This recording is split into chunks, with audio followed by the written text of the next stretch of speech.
those eyes, oh, that mouth, hear your voice crying out, heart of hearts on your sleeve. The melody carries me. Welcome to the Paddle and Portage podcast. Sometimes in life, there's things that you think about doing. Sometimes you think about doing it for years before you finally get around to making it happen.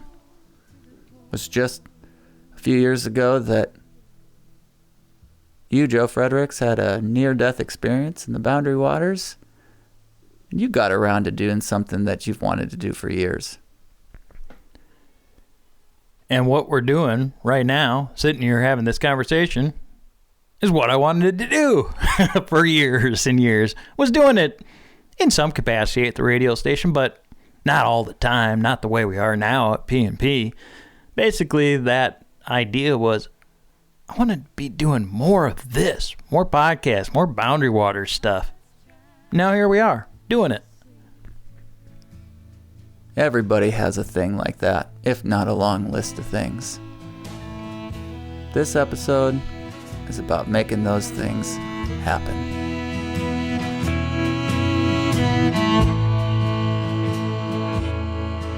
Mark and I had plans to go fishing. They were plans that were in the works for years, something you mentioned in the hopeful abstract. Mark, I'm thinking of going up to Rose Lake, I'd say, or maybe I'd say something like, Mark, let's get up to Duncan. He'd then launch into a story about a trip that he'd made there with his son, Chad, or the time his black lab Woody kicked up a grouse on the Caribou Rock Trail in that section of the Boundary Waters Canoe Area Wilderness. Mark Abrahamson was my friend. He's someone I wanted to go fishing with, and I won't get that chance. Mark passed away this spring. He'd been recently diagnosed with stage 3 esophageal cancer. A dedicated and spirited community volunteer, Mark was known for his dedication to Cook County and the Boundary Waters region here in Minnesota. He'd won the Association of Minnesota Public Educational Radio Stations Broadcaster of the Year in 2020, and he was the Cook County Citizen of the Year in 2024. I've known Mark since 2014 when I first started doing media and hanging around places like the radio station in Grand Marais. I once traded Mark a bag of walleye fillets for some tomatoes and peppers that he grew in his garden. Mark and I grew close during the pandemic when COVID kept most of the people out of the building at WTIP on a regular basis. For many months, Mark and I were the only people coming and going from the building. We talked about health care a lot during that time and his years spent working as a nurse. We also talked about politics and the community. And when things got heavy, we talked about fishing. A few days after Mark passed away this spring, I received a text message from another friend I met through media and journalism here on the North Shore and near the Boundary Waters. Her name's Barbara Jean Meyers. A talented musician, media producer, all-around good person, Barbara Jean texted me after I wrote an article about Mark for the P&P website, one where I expressed sadness about never being able to go fishing with Mark. Barbara Jean and I were in a similar situation. We'd made half-baked plans to go fishing, or we'd talk about it, but over the course of several years, we'd never actually done it. We're going fishing, Barbara Jean said in her text. So this summer, we did. That particular day, the weather was spotty, the bugs were out, wind kicked up, and the portages were steep and rugged. The fishing, though, and the time spent together, that was spectacular. Not really. That's pretty bad. Could start storming at any second.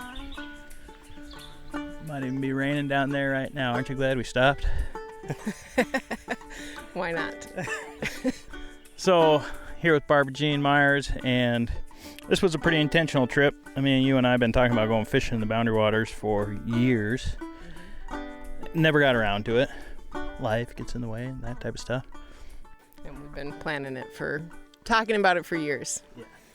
Yeah, so that's like the whole root of what put this in action today. And now it's the peak of summer. I'm standing here sweating my ass off at the end of this portage, and we got rain probably coming in, and we're done fishing for the day, and we got some fish. How was this whole thing after all these years of build up? Like, what'd you make of all this stuff? Well, I think you spoiled me, Joe. Catching walleyes all day. It was amazing. It was lovely. I can't really imagine anything better than what we did today. So, but I understand it's not always like this. So I'm feeling pretty blessed. Yeah. And how about just like being out here we're in the boundary waters, not just like on some fringe kind of thing. We're like up here in it. The paddling portaging aspect of all this, like how was that? It was great. I'm not really somebody who can go work out in a gym or anything like that. Whatever I do has to kind of be tied to an activity out in the woods. That's how I like to be. So this is perfect. It was hard work. Like, that portage is no joke. Mm-hmm. It seems like hiking Mount Josephine, carrying a canoe straight uphill for a mile. But no, it was good. Like, I feel tired in a great way. Yeah. We were talking on the hike down the portage about another colleague, person we knew personally and professionally, Sean Parrish from Northern Wilds magazine. He passed away from brain cancer, and that was in 2023. In a couple years ago. Yeah, and so Sean's passing came very suddenly too, and same type of thing. I mean, I actually got to go fishing with Sean a couple of times over the years, but you never did, Yeah. So it's just like fits right into this narrative of like what we're describing with Mark, and I'm hoping that people listening to this can kind of think about people in their life who they've got sort of these half-ass, half-baked plans, or like sort of like throwing them out there all the time. Not even like it was half-ass with Mark, but just like not really like firmly locking it in. Yeah, I think it's easy to, especially with people who you're connected to, but it might be a little bit more of a tangential relationship, like it's not a close, intimate friend. It's not a family member, it's somebody in the community that you see, that you admire, that you have a slightly more peripheral relationship with. It can be hard to take that leap and get in the boat, so to speak, but I think it's worth doing. And also on that score, even just beyond, doing it with other people and making those connections, just not being afraid to get out into the wilderness if that's something that you want to do, and reaching out to people who maybe have those connections that can help you do it and get out there and enjoy it. Because for me, like, I haven't spent very much time in the boundary waters, even though I've spent a lot of time living on the edge of the wilderness. I mean, I spend time in the woods all the time. I'm always out hiking and exploring and getting lost on foot, but I just haven't paddled as much. So it's really special to get out here and be on this water, and to go with someone like you that has a pretty deep knowledge of how to get far away from everything really quickly, because we kind of did that today. We didn't see anybody, so. Yeah. And I think that what's cool too is like this can start a wave. So the easy thing for me, and maybe one reason why like Mark and I never went out, and Sean and I only went out once or twice, was it's so easy for me to go with my familiar buddies in the same crew that I can kind of rough and tumble and, hey, let's go here, and yeah, it's very familiar and easy to do. But not just like that you and I got to follow through with our plans, but then we got to talk. You're mentioning other friends from out of state, and hey, he's a big angler and maybe he'd like this, and so then it starts like we can introduce, either you can or we can together, other people to this, and so it's like this ripple effect of like we finally got out here, and now that can continue, and you see that it's not that hard to do. You're talking about how you and Mike got a canoe recently, came into a family canoe, and so you can do this, like it's right here. It's amazing. Yeah, you just got to get out there. Well, thanks for like being open to following through. Thanks for reaching out and saying that after Mark passed, like no more no more just talking. Let's make this happen. And so this is the end of that is us standing here on this shoreline watching this storm that's going to be rolling in. So we're going to get moving. But meals to come, walleye meals tonight. And that's another part of that ripple is like, yeah, we ate this big fish dinner. Well, where'd you get them? Out in the Boundary Waters. What? No shit. So just keep it rolling. Thanks, Barbara Jean. Good to be out here. Thanks for having me, Joe. I'm Jason with Ely Outfitting Company in downtown Ely, Minnesota. As the stories by Joe M. and the Paddle and Portage team inspire you to explore the Boundary Waters, let our trail-savvy crew make your trip planning simple. If you haven't tried our free online trip routing service, complete with awesome interactive maps, check out elyoutfittingcompany.com. And when you're ready, find complete outfitting services, lightweight canoe rentals, and comfy bunkhouse lodging at Ely Outfitting Company. And this episode of the Paddle and Portage podcast comes from Loon's Nest Coffee. They're located on the Gunflint Trail in the Mid-Trail area.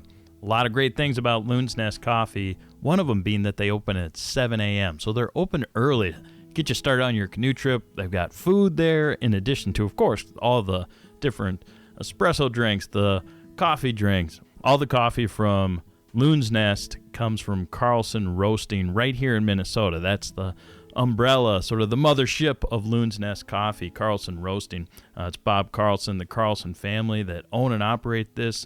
Absolutely a family business right on the Gunflint Trail. It's all organic and fair trade coffee.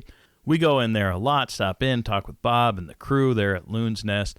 Really appreciate swinging in there to start the trip, or they're open in the afternoons too, so we'll pop in after we've been paddling and fishing up the Gunflint. Always just enjoy talking with the team there at Loon's Nest Coffee and appreciate their support. Find them on the Gunflint Trail, Loon's Nest Coffee. Hi, I'm Ingrid Lyons. I'm the executive director of Save the Boundary Waters, and I'm that person who sends you way too many emails. But also, if you don't get our emails, you should probably go sign up. Save the Boundary Waters is a proud sponsor of Paddle and Portage. We work to protect canoe country so that folks can paddle and portage in northeastern Minnesota for generations to come. Did you know that the Boundary Waters is America's most visited wilderness? Not only is it one of the country's most iconic and unique landscapes, but its 1.1 million acres of lakes and boreal forests offers something for everyone. People have long found inspiration and strength in the Boundary Waters, and now the wilderness needs you to speak loudly on its behalf. The future of this special place is at risk, threatened by America's most toxic industry, copper mining. Thanks for reading all the emails from us. I know we send a lot, but clearly there's a lot at stake for canoe country. You can make a difference. You already have. Join us in the effort to protect the Boundary Waters for generations to come by visiting our website at savetheboundarywaters.org to learn more. A few weeks after Barbara Jean and I went fishing in the BWCA Wilderness, a longtime listener of our Boundary Waters podcast reached out and said she was coming to the Gunflint Trail for her first trip to the canoe country.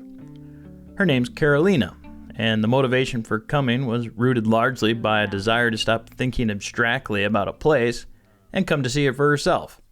Her husband and their young daughter came too.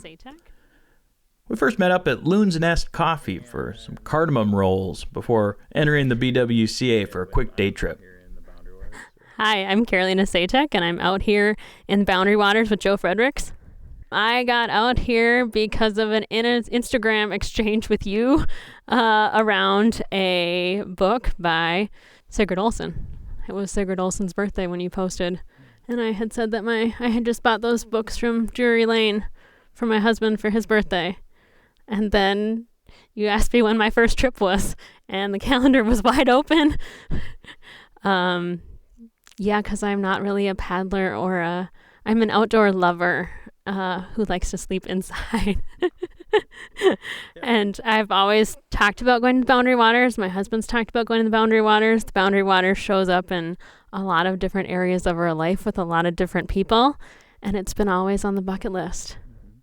And does coming up here and being, in the wilderness today feel like this is accomplishing that or a step? Yeah, I think it's definitely a step in the journey. I think the idea of actually being able to paddle and portage is in the future when we're all a little better equipped and our tiny people are a little bit less tiny.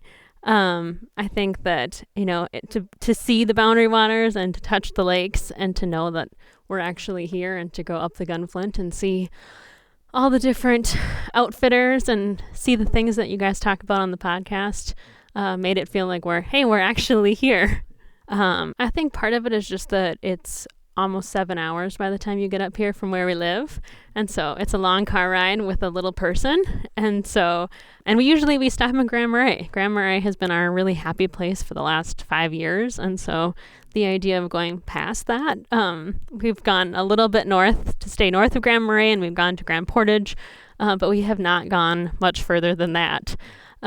Just being comfortable and being happy and being moved by the waters of Lake Superior and the beauty and the power. I think that because we're non-fisher people, the idea of going further just never really occurred to us. So yeah, it's always been out there, and it's just been getting it on the calendar, and I think figuring out the logistics of it all, listening to the podcast of like understanding what are the steps and the places to go, and even just like filling out the permit to be here today. And like I said before, like the logistics of it all and trying to understand how to plan a trip, and knowing that means when you leave your front door that the trip starts. And so then trying to figure out, does that mean working with an outfitter, or, what gear do you need, and those kind of pieces. So just the first step, I think, for this trip is just seeing it all and understanding the proximity to each other. That was a huge part of driving up the Gunflint, and just seeing the lakes and how close they are together. And then yesterday we drove up to the end of the Gunflint and drove through the campground, and knowing that that's what the end of the trail looks like. So just, I think the getting oriented with having a home base was a good first step. How's it been to see your daughter's reaction to like the water? Yeah, she loves the wilderness. Lucia will spend hours every day in our tiny yard poking around and finding sticks and digging in dirt and smelling flowers. And so it's been fun to see her see the waves and see the bubbles that the lake makes, and throw sticks in and rocks in, and talk about that there are plants in the water and flowers in the water and trees. And like you heard that she wanted to hold the lake, so she wants to hold every lake and hold every boat. She loves it. And like my husband is a camper person, and so he's confident about these things too. So it's just trying to figuring it all out and figuring out what works best for us and what kind of people we are and what do we need to make it an enjoyable trip and a memorable trip and a safe trip.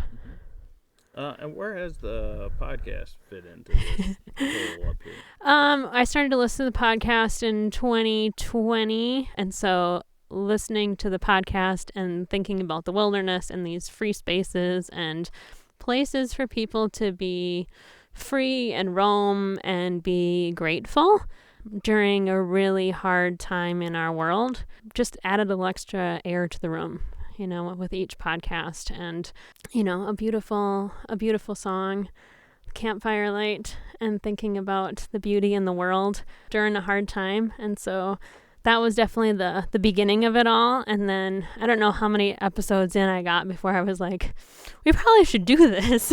And I think this might be the way to do this. So yeah, it's been a really helpful podcast to just start to get some of the options out there, hearing from the different outfitters and hearing from people from all walks of life, younger people with their first trips, and the Germans, and just a variety of different people who came to the Boundaries with a lot of different background and a lot of appreciation for the beauty of the world. Yeah, it's beautiful. You can understand why people come here and do meditative activities like canoeing and fishing and just silence in the wilderness and hearing all of the world and finding your place in that sound landscape. Something's moving out there. Well, we were talking along the banks of a lake in the BWCA near the Gunflint Trail. A local angler paddled up on the lake. He caught some walleye that morning, allowing Karolina to see her first fish being cleaned right there on the shoreline of the lake. What's your favorite way to prepare them? Well, I like fish tacos a lot. Yeah? So we make fish tacos out of them quite a bit. Or otherwise we fry them. We put panko in a wash on it and fry it. But I like walleye tacos quite a bit. Nice. They taste good. This is my We've daughter. got more people coming. Yeah, this is my daughter. Oh, hi. He's gonna eat some fish. Fresh walleye from the After Boundary watching the Waters. angler clean his fish, we bid him and the lake farewell. You guys had ceviche. We walked back to our vehicles and proceeded to Rockwood Lodge and Outfitters so Karolina could learn more about the details involved with planning a canoe trip to the Boundary Waters. Mike from Rockwood greeted us shortly after we arrived, sharing some of the variables involved with planning that first trip, particularly when a child could be joining, as Karolina and her husband planning to bring the whole family when they get out to the wilderness. Things that you're carrying in Yeah. addition to your 3 or 4 things plus Okay. the canoes Okay. would be kind of So the then with every portage, people are taking 2 trips. usually. all Sometimes they their put on the stuff. pack and the canoe if it's a short portage. Depends Yep. on how gung-ho they feel like being, but Yep. the important one is like the food pack. That's a one portage and somebody stays with it. 'Cause Yep. You don't want to set it down and walk away and all of a sudden have a critter grab it and you don't have any food. Mm-hmm. Yep. Totally. Yeah, that's part of the planning is we're thinking about how does this go and how does it go with a little person and trying to decide what things to bring. Like we have a hiking backpack and so it's like then you can carry her but then You can't carry something. Yeah. So You can't carry a canoe on your head.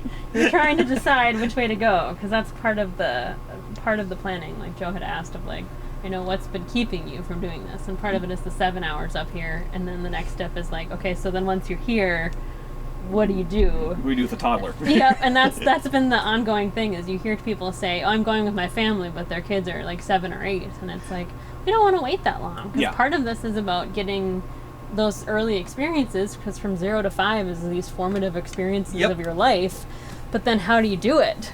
It's basically a lot of work. Like Yeah. one of you ends up triple portaging while the Yep. other one just walks once with the kid. Because do like little people come up here? Yeah. You know? We've had a couple times even with like kids that like is still in diapers. And, Yep. like, mom's like, I got cloth diapers. I know how to clean them out in the woods. I practiced in the backyard, which is exactly what she said, even, which I still thought was hilarious. But yeah, I mean, we've seen it. It's Yeah. usually more 5, 6 is Yeah. both are really the youngest. We have a guy out right now. He's got his own canoe, but he's got 2 little kids with him. Yep. In a little 16-foot canoe. Yeah. That's He's part basically for him it's a solo Sole trip, canoe with yeah. 2 little movers. yeah. Yeah. Who they help paddle. Yep. Everything is helpful. Yeah, no, these are all just like good language and good just like seeing it all. I was telling Joe that part of it was just like driving up the Gunflint for the first time and understanding like here are the lakes and here are the outfitters and like how close they all are to each other and just the layout of it all. Yeah. As the first, I know I have been using the word prologue. This is the prologue trip to the Boundary Waters. Okay. That's a good analogy though, actually. It's the pre-trip. Yeah. So, you know. Planet scouting. Yep. That sounds a little less impostery. We're pre-planning. We're scouting. Yep. Have you ever put a canoe on your shoulders? No. Do you have want time? to give that a shot? Yeah. Want to try one quick? That's part of my professor who recently died of cancer. That was her last big trip, was a portage trip with a canoe on her shoulders, and it was pretty cool. Hi, Gunnar. Hi, Mom. Did you find a flower? That's beautiful.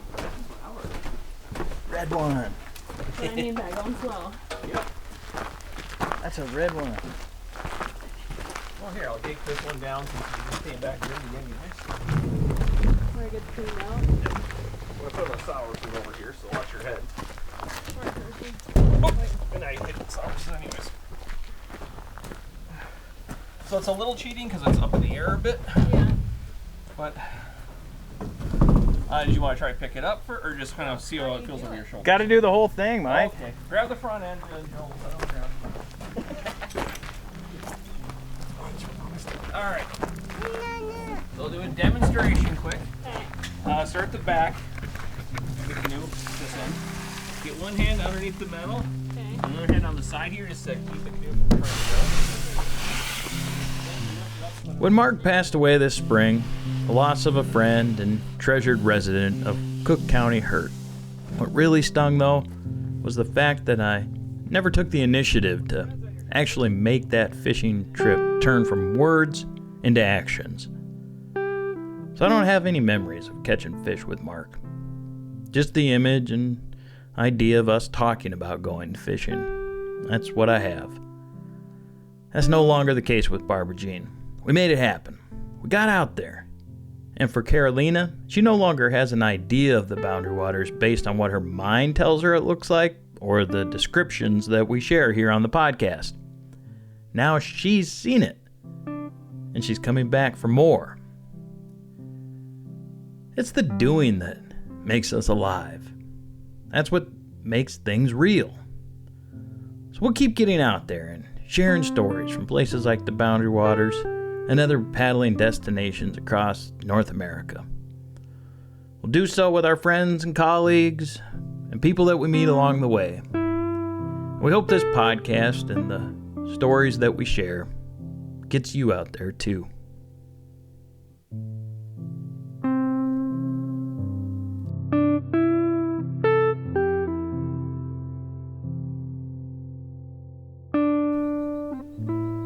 Huge thanks to our friends of the podcast, Barbara Jean, Karolina Ballerina, and of course, Mike at Rockwood Lodge.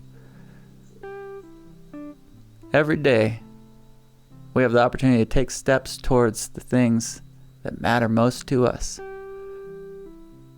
Get out there and take a step towards that thing. You know, it's the end of the summer, that whole vibe, and Mike to take some time out of his day like that, busy day up at the outfitter, and so patient as he's explaining to us about here's the packs you can rent, here's the gear, here's the scenarios, here's how you lift the canoe. Even Carl in the background cleaning a canoe, you could hear the hose spraying into the canoe at one point. It's just the paddling scene in the Boundary Waters and how really welcoming it actually is, even though there's so many people and the volume of the summer traffic and so forth. It's still a very come on, come check it out. I was in Ely recently, same type of thing, even at the end of a busy season where people are on fumes a bit. It's still that. Like if you're having those thoughts of making that first canoe trip up here, just make it happen. All the outfitters are so cool about helping you figure out what the best option is for you. Much better than you or I are at this. I mean, we just go. That's what, but they're out there available and reach out to any of them. Ely, Gunflint, all over. Life is precious and it's short. And that's, I think, why everybody is so welcoming. Most of the people that live up here, including the Rockwood folks and Barbara Jean, it meant something to change life and move up here. It's worth doing the things that mean something. Just like the reason we started this podcast on a new platform is that it meant something to us. It allowed us the time and have the platform to share these stories like the ones you heard today, and the opportunity to spend the hours to go out there and do the paddle and do the fishing. And by no means am I complaining about that as work. I mean, it's an incredible opportunity that we get to do these things, and an honor and a privilege, quite frankly, to be able to go out there and do these types of episodes, and all with that baseline of we're able to do it because we took the steps to make it happen. That can apply from a canoe trip to a business to a relationship to a where you live, geographic location type thing. So yeah, I'm inspired by the people. I'm just as inspired by Karolina and Barbara Jean and Mike and all the people that are on the episode as hopefully they were by doing the things that they went out and did during the episode today. And I'm inspired by you, Joe Fredericks. I also want to make sure that we say a huge thank you to the folks who have signed up to be supporters at Paddle and Portage via the paddleandportage.com, that believe in this work and believe in these stories and these messages. We can't do this without y'all, and we appreciate you making that happen. PaddleandPortage.com podcast is... The podcast is signing off for today.